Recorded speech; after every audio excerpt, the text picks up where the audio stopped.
নমস্কার বন্ধুরা, জিএচি কিচেন চ্যানেলে সবাইকে স্বাগত। প্রতিদিনের মতো আজকেও নতুন একটা রেসিপি নিয়ে আপনাদের সামনে চলে আসলাম। তো আজকে আমি রান্না করব মাছের তেল দিয়ে বেগুন দিয়ে, খুব সুস্বাদু একটা রেসিপি। বন্ধুরা দেখতে থাকো। তো প্রথমে মাছের তেলটা ধুয়ে হলুদ আর লবণ দিয়ে মাখিয়ে নিব। তো হলুদ আর লবণ দিয়ে মাখানো হয়ে গেছে। কড়াইতে তেল দিয়েছি, তেলটা গরমও হয়ে গেছে। এখন আমি মাছের তেলটা কড়াইতে দিয়ে দিলাম।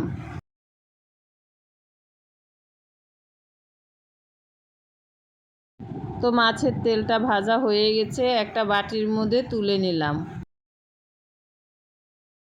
তো এখানে বেগুন পেঁয়াজ আমি কেটে রেখেছি আর রসুন থেঁতো করে রেখেছি।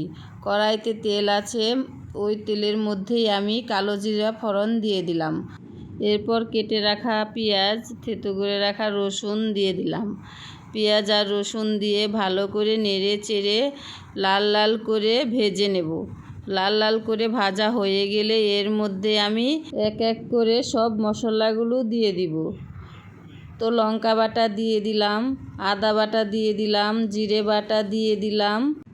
একটু নেড়ে নেব। তারপর আবার এর মধ্যে আমি লবণ আর হলুদ দিয়ে দিলাম। তো সব কিছু দেওয়ার পর আমি মশলাটাকে ভালোভাবে কষিয়ে নিব। এইভাবে নেড়ে চেড়ে মশলাটাকে ভালোভাবে কষিয়ে মশলা থেকে যখন তেল ছেড়ে দিবে তখন আমি বেগুনগুলো দিয়ে দিব। তো বেগুনগুলো আমি দিয়ে দিলাম। বেগুন দিয়ে ভালো করে নেড়ে নেব।